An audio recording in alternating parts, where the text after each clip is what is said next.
합니다. 기독교는 종교가 아니라 관계이다. 기독교는 종교가 아니라 뭐라고요? 관계이다라는 그런 말이 있습니다. 여러분, 이 말의 뜻은 기독교는 하나님과 나와의 관계, 그리고 예수님과 나와의 관계가 매우 중요하다는 것입니다. 여러분, 예수님과 우리의 관계를 뭐라고 말할 수 있을까요? 성경을 보니까 목자와 양의 관계로 비유도 하기도 하고, 또 신랑과 신부의 관계, 머리와 몸의 관계 등으로 말씀을 합니다. 그리고 오늘 우리가 함께 봉독한 오늘 본문에서는 포도나무와 가지의 관계로 비유하고 있습니다. 보실까요? 5절입니다. 나는 포도나무요, 너희는 가지라. 나는 포도나무요, 너희는 가지라. 예수님은 포도나무시고 너희는 가지, 우리는 가지라고 하신 이 말씀, 여러분, 이 말씀이 무엇을 뜻하는 것일까요? 우리가 예수님과 한 몸이라고 하는 것입니다. 다시 한번 보시겠습니다. 우리 같이 읽습니다. 시작. 나는 포도나무요, 너희는 가지라. 주님은 포도나무시고 저와 여러분, 우리는 가지라. 포도나무와 가지가 하나인 것처럼, 여러분 그렇지 않습니까? 예수님과 우리가 하나라는 것입니다. 그러니까 예수님은 우리가 당신의 몸이라고 말씀하시는 것이죠. 예수님은 우리를 당신과 한 몸으로 여기셔서 우리를 당신의 몸으로 간주하신다는 말씀입니다. 신약성경에 보면 사울의 얘기가 나옵니다. 사울이라는 사람이 예수 믿는 사람들을 잡아들여서 감옥에 넣는 일을 하고 있었습니다. 그런 그가 예수 믿는 사람들 잡으려고 살리기가 등등해서 다메섹으로 가고 있을 때였습니다. 갑자기 하늘에서 강렬한 빛이 그를 둘러 비추었습니다. 그러자 사울이 땅에 엎드러집니다. 이때 하늘에서 소리가 들려왔습니다. 땅에 엎드러져 들음에 소리가 있어 이르시되 사울아 사울아 내가 어찌하여 나를 박해하느냐 하시거늘 대답하되 주여 누구시니까 이르시되 나는 내가 박해하는 예수라.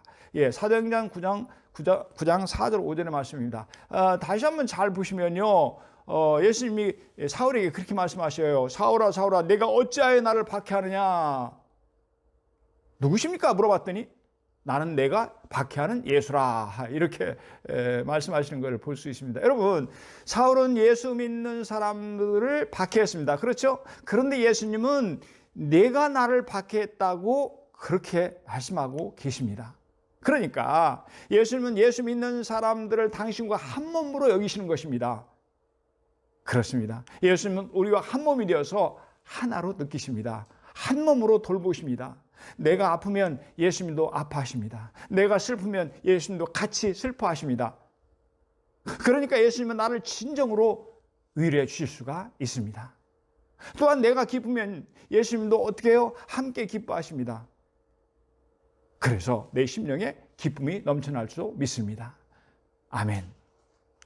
여러분, 어쩌다가 내 손가락 하나를 다치면 어떻습니까? 온몸의 아픔을 느낍니다. 고등학교 다닐 때로 제가 기억을 하는데 제가 치통을 알았어요. 이 두 개가 상해가지고 이 치통을 앓는데 얼마나 아픈지요. 무지무지 아팠습니다. 너무 아파서 밤에 잠을 잘 수가 없었어요. 입 전체가 막 욱신거립니다. 골머리가 패였습니다. 나중에는 온몸 전체에서 아프지 않은 곳이 하나도 없는 것 같았습니다. 여러분, 아픈 곳은 입 아래에 있는 두 개의 입뿐입니다. 그런데 왜 온몸이 아프게 느껴질까요? 말할 것도 없이 한 몸이기 때문입니다. 마찬가지로 예수님이 우리와 한 몸이기 때문에 우리가 아플 때 예수님도 역시 아파하십니다. 그러니까 주님은 우리를 진정으로 위로해 주실 수가 있는 것입니다.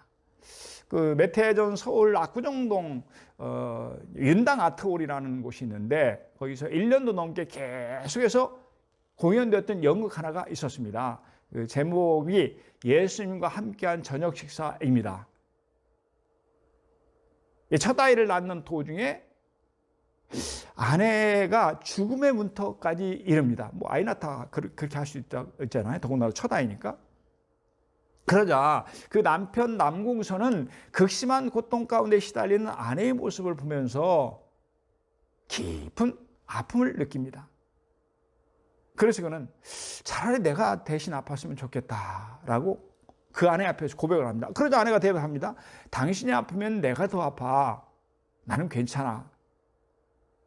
여러분, 아내가 남편의 고통을 함께 느끼는 것, 그리고 남편이 아내의 고통을 깊이 느끼는 것, 이렇게 둘이 한 몸이 되는 것이 진정한 사랑이 아닐까 하는 생각을 해보았습니다.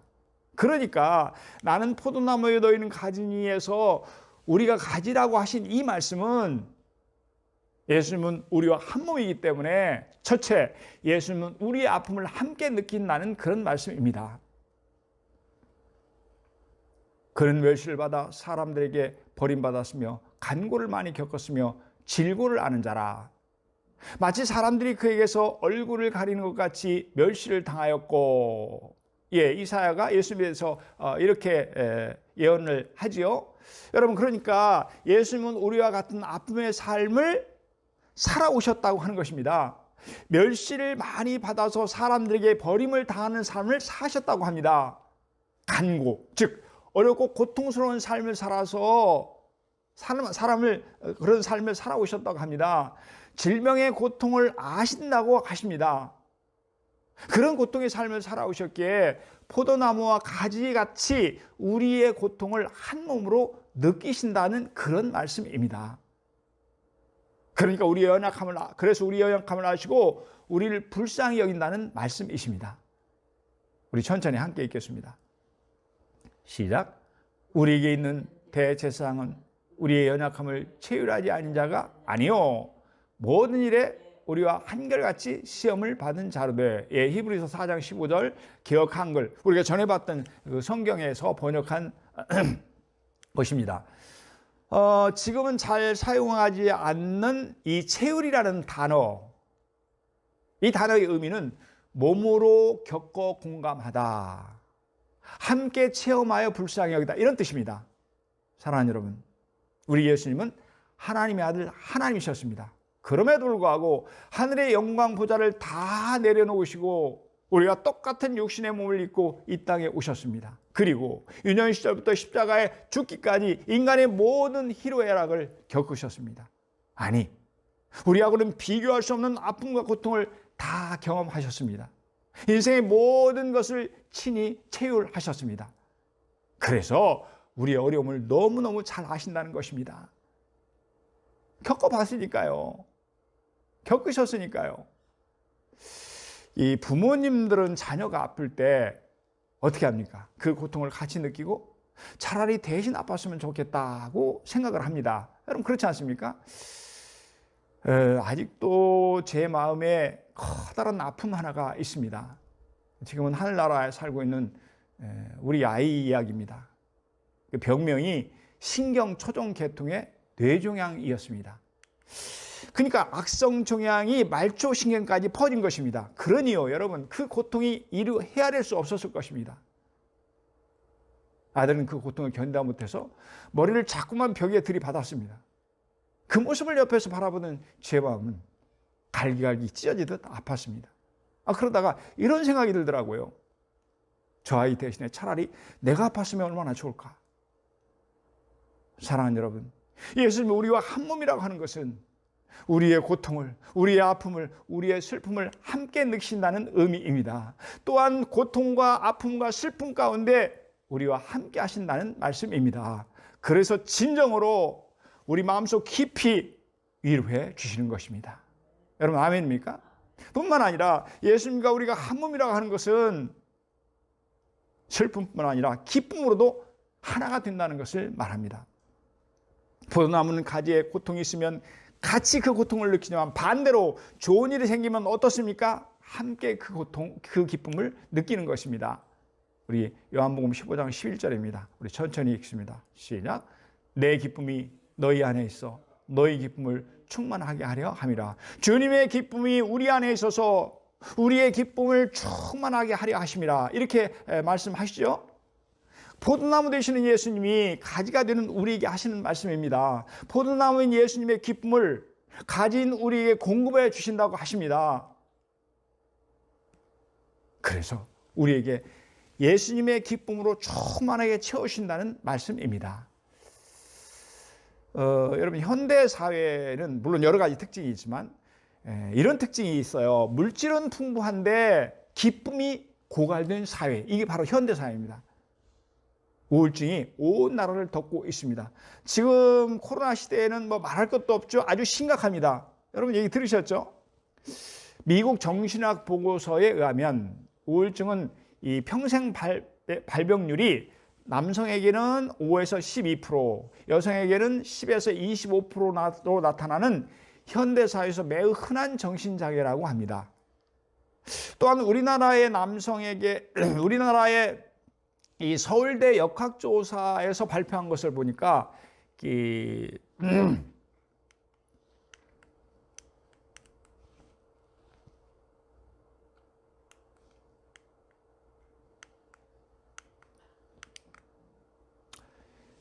남성의 약 2%, 그리고 여자의 약 6%가 우울증입니다. 그러니까 여성이 남성에 비해서 약 3배나 높다는 것이죠. 그러면 우울증 장애는 여성에게 많이 나타나는 여성 특정적인 장애인가? 상당수의 심리학자들은 단연코 아니라고 대답합니다. 그들은 여성이 우울한 감정을 남자보다는 더 잘 표현하고 우울한 기분일 때 전문적인 도움을 더 많이 찾는다고 합니다. 그래서 임상자료에서 여성의 비율이 높게 나타난다고 지적합니다. 그런가 하면 심리학자 아치발드 하트라는 사람은 자신의 임상 경험을 바탕으로 저술한 남성 우울증의 실체라고 하는 책에서 이렇게 말해요. 남성은 우울증을 부인하고 위장하기 때문에 전문가들조차도 쉽게 진단하지 못하는 경향이 있다. 그러니까 남성은 성취 지향적인 사회에서 강해야만 하고 그러지 않습니까? 그래서 그런 감정을 표현하는 것은 나약하다는 신호로 상대방이 받아들이기 때문에 자신의 우울증을 부인한다는 것입니다. 숨긴다는 것이죠. 또한 우울할 때 여성이 잘 울거나 슬퍼하고 절망하는 감정의 변화를 보이는 것과는 달리 남성은요, 갑자기 화를 내거나 공격적이 됩니다. 혹은 사회생활에 냉담해지고 회피하는 행동의 변화를 보입니다. 우울증 장애에서 자살을 시도하는 것은 그게 이제 우울증의 특징 중에 하나죠. 여성에게 많다고 합니다. 하지만 실제 자살에 성공하는 비율은 남성이 여성의 4배 높보다 남성이 여성보다 4배 높다고 합니다. 이처럼 남성은 자신의 우울증을 치명적인 행동으로 표현합니다. 그렇습니다, 여러분. 우울증은 여성뿐 아니라 남성까지 모두를 뒤덮고 있습니다. 현재 사회에 만연되어 있습니다. 말씀드린 대로 이 코로나 시대는 더욱더 심각해지고 있습니다. 사실 세상에는 재미있는 TV 코미디 프로그램들이 많이 있습니다. 여러분 그렇잖아요. 재미있는 영화도 많이 있고 재미있는 것이 널려있는 것까지 보입니다. 그럼에도 불구하고 사람들은 물질의 풍요 속에서 우울함에 깊이 빠져 있습니다. 왜 그럴까요? 그것은 사람들의 마음에 참 기쁨이 없기 때문에 그렇습니다. 예수님은 우리에게 내 기쁨이 너희 안에 있어 라고 말씀하십니다. 그러니까 예수님은 세상에서 얻을 수 없는 참 기쁨을 우리에게 주신다고 하십니다. 예수님은 세상이 알 수 없는 기쁨을 우리에게 주신다고 말씀합니다. 예수님은 세상이 흉내낼 수 없는 기쁨을 우리에게 주신다고 말씀하십니다. 그 사마리아의 수가성의 여인이 있죠. 예, 요한복음에 나오는 이유인데요. 이 여인은 참으로 불행한 삶을 살았습니다. 예수님의 말씀에 의하면 그녀는 6번째의 남편과 살고 있었습니다. 그런데 당신은 여자가 남편을 바꿀 수 있는 상황이 아닙니다. 그러니까 무슨 말이에요? 이 여인이 5번이나 소박을 맞고 남편에게 버림을 당하고 지금은 또 다른 남편과 살고 있었던 것입니다. 기구한 운명이죠. 사람들은 이 불행한 여인을 상대해 주지 않았습니다. 어쩌다 마주치면 손가락질을 하며 욕했습니다.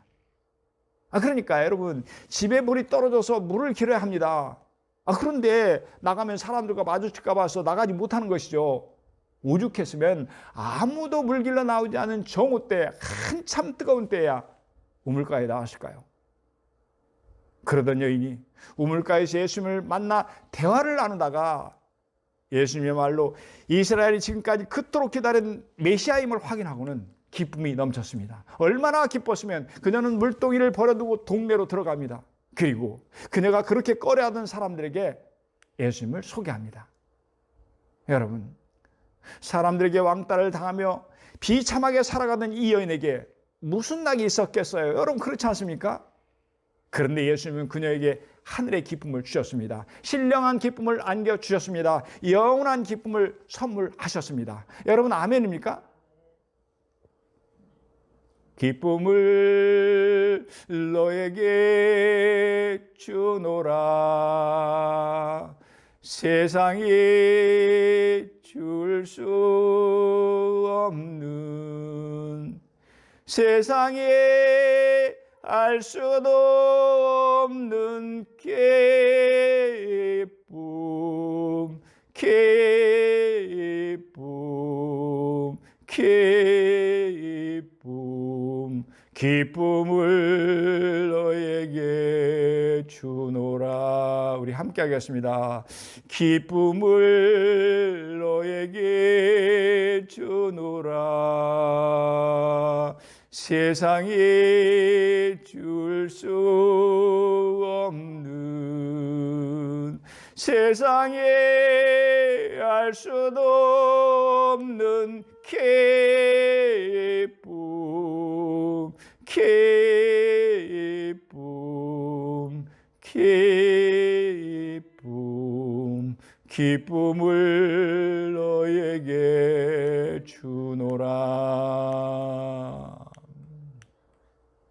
여러분, 아멘입니까? 포도나무가 되시는 예수님은 우리에게 세상이 줄 수 없는 기쁨을 주실 줄 믿습니다. 포도나무가 되시는 예수님은 우리에게 세상이 알 수 없는 하늘의 기쁨을 주실 줄로 믿습니다.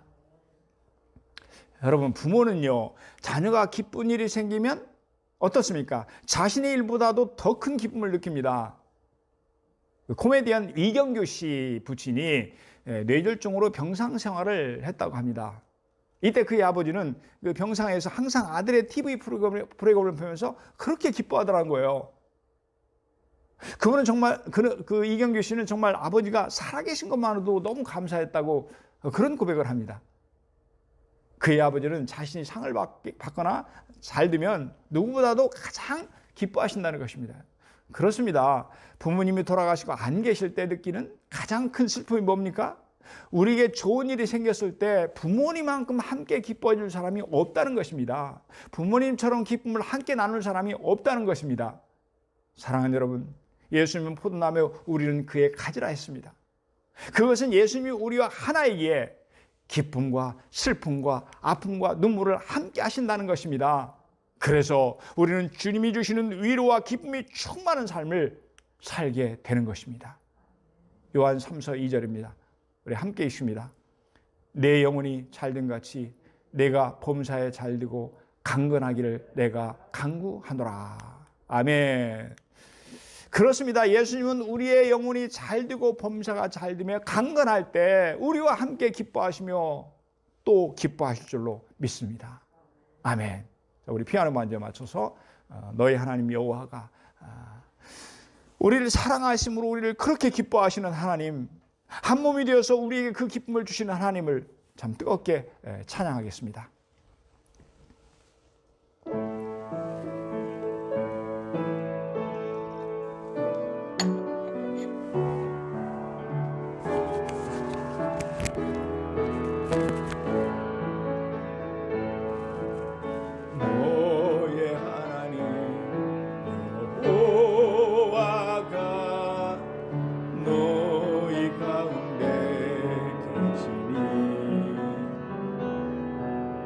그는 구원을 부실 전능자 전능자시라. 그가 너로 인하여 기쁨을 이기지 못하시며 너를 잠잠히 사랑하시며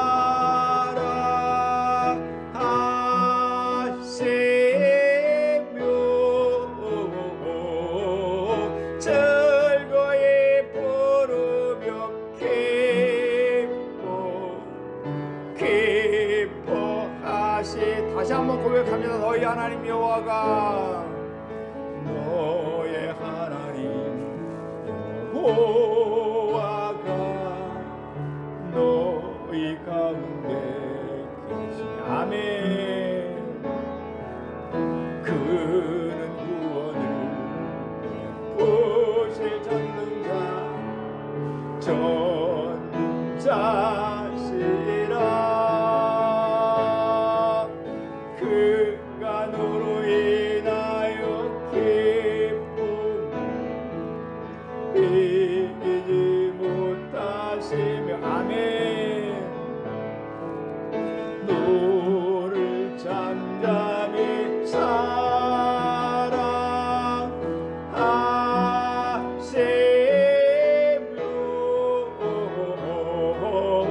즐거이 부르며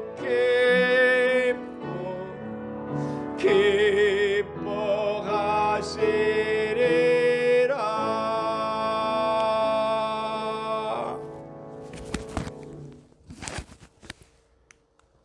아멘. 본문에 나는 포도나무에 너희는 가지라는 말씀은 첫째는 한 몸이라는 거죠. 둘째는요, 포도나무가 가지에게 생명을 공급해 주는 것처럼 예수님이 우리에게 생명을 공급해 주신다는 말씀입니다. 여러분, 포도나무는 가지에게 생명을 공급해 줍니다. 그렇죠?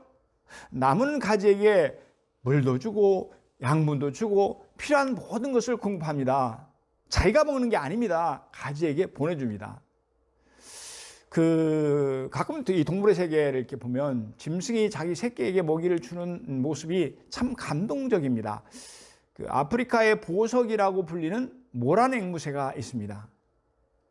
어미새 알을 품어서 새끼를 부화합니다. 처음에 새끼새는 며칠 동안은 바닥에 엎드려서 있습니다. 그러면 부모새는 새끼가 엎드려 있는 채로 먹이를 먹입니다. 자세히 보니까요, 먼저 수컷이 자기가 먹은 먹이를 꺼내서 암컷에게 먹입니다. 그러면 암컷은 그걸 받아서 다시 넣었다가 다시 꺼내가지고 새끼에게 먹입니다.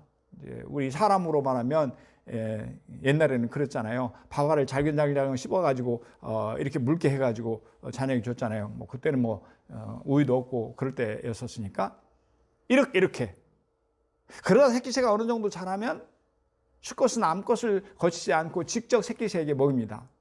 이렇듯 부모새가 새끼에게 양식을 줘 생명을 누리게 하는 이 모성 본능이 참 아름답고 감동적입니다. 여러분, 이처럼 포도나무이신 예수님은 가진 우리에게 생명을 공급해 준다는 말씀입니다. 우리나라하고 가까운 일본은 어떻습니까? 여러 섬들이 남북으로 길게 이렇게 늘어져 있죠.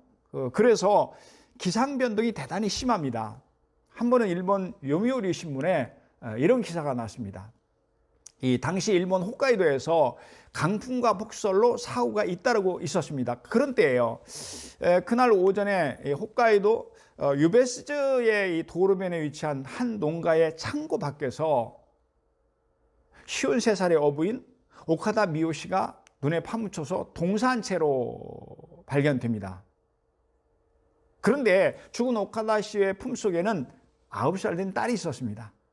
하지만 초등학교 3학년인 그 딸은 다리에 통증만 호소할 뿐 비교적 건강한 상태였습니다. 아버지는 얼어 죽었는데요. 알고 보니까 사고 당일에 오카다 씨는 자동차로 집에서 5, 6km 정도 떨어진 아동센터에 딸을 데리러 갑니다. 그런데 귀갓길에 눈보라를 만난 것이죠. 그래서 그는 구조를 요청합니다. 당시 소방관들은 다른 사람들 구조하느라 출동하지 못했고 전화를 받은 지인 등 몇 사람이 오카다 씨 부녀를 찾아 나섭니다. 하지만 눈보라가 워낙 심해서 결국에는 구조에 실패를 합니다. 이 당시 보도에 따르면 경찰이 이들 부녀를 발견했을 때 이 동사한 오카다 씨는 앉아서 딸을 껴안은 채 농가 창고의 문에 기대어 있었습니다. 자세히 살펴보니까 그는 자기가 입고 있던 점퍼를 벗어서 스키복 차림의 딸에게 덮어준 그런 상태였습니다. 그러니까요, 아버지는 딸을 살리려고 필사의 노력을 다한 것입니다. 사랑한 딸을 살리려고 자기 옷을 벗어서 딸에게 덮어주었습니다. 그리고 자신은 얼어 죽어가면서도 딸을 살리려고 옷을 벗어주었던 거죠. 여러분, 그 아버지의 사랑이 우리의 눈시울을 붉히게 합니다. 사랑하는 여러분, 이처럼 예수님은 우리를 살리려고 당신의 생명을 주셨습니다. 십자가에 흘리신 피로 우리의 모든 허물과 죄를 덮어 주셨습니다. 여러분 아멘입니까? 예수님은 당신의 보혈의 피를 흘려 우리로 생명을 얻게 하신 것입니다. 우리의 생명을 주시려고 자신의 살과 피를 찢어서 주신 것입니다. 예수님께서는 제자들 데리고 마지막 만찬을 하시는 자리에서 떡을 떼어서 제자들에게 주십니다. 그리고 말씀하십니다. 받아서 먹으라. 이것은 내 몸이다. 그리고 포도주 잔을 주시면서 말씀하십니다. 이것을 마시라. 이것은 너희로 죄사함을 얻게 하려고 흘리는 나의 피니라. 그러니까 예수님은 자신의 살과 피를 먹여주심으로 우리에게 생명을 주신 것입니다. 나는 하늘에서 내려온 살아있는 떡이니 사람이 이 떡을 먹으면 영생하리라. 내가 줄 떡은 세상의 생명을 위한 내 살이니라. 내 살을 먹고 내 피를 마시는 자는 영생을 가졌고 마지막 날에 내가 그를 살리리니 내 살은 참된 양식이요 내 피는 참된 음료로다. 아멘. 사랑하는 여러분, 포도나무가 가지에게 생명을 공급해 주는 것처럼 예수님은 우리에게 생명을 공급해 주십니다. 포도나무이신 예수님이 가진 우리에게 생명을 공급해 주십니다. 우리의 육신의 생명도 예수님이 주신 것입니다. 여러분 아멘입니까? 영적인 생명도 예수님이 우리에게 주신 것입니다. 뿐만 아니라 예수님은 지금도 우리에게 육의 생명과 영의 생명을 공급해 주고 계신 줄로 믿습니다. 사랑하는 성도 여러분, 주님은 포도나무 우리는 가지라고 말씀하십니다. 우리와 한 몸이라는 말씀이죠. 그러니까 한 몸이신 주님은 내가 아플 때 나와 함께 하십니다. 내가 슬플 때 나와 함께 슬퍼하십니다. 내가 괴로워할 때 함께 괴로워하십니다. 그래서 우리의 심령에 넘치는 위로를 채워주실 줄로 믿습니다. 또한 내가 기뻐할 때 함께 기뻐해 주십니다. 그래서 나의 기쁨이 넘쳐날 줄로 믿습니다. 그렇습니다. 주님은 우리의 생명나무이십니다. 그래서 예수님은 우리에게 육신의 생명을 더해 주실 줄로 믿습니다. 주님은 지금도 우리에게 영원한 생명을 넘치도록 공급해 주실 줄로 굳게 믿습니다. 요한복음 10장 10절입니다. 우리 천천히 같이 읽습니다. 내가 온 것은 양으로 생명을 얻게 하고 더 풍성히 얻게 하려는 것이라. 아멘. 이 귀한 주님의 생명이 우리 모두에게 영원토록 함께 하시기를 예수님의 이름으로 축복합니다. 아멘, 아멘. 예, 우리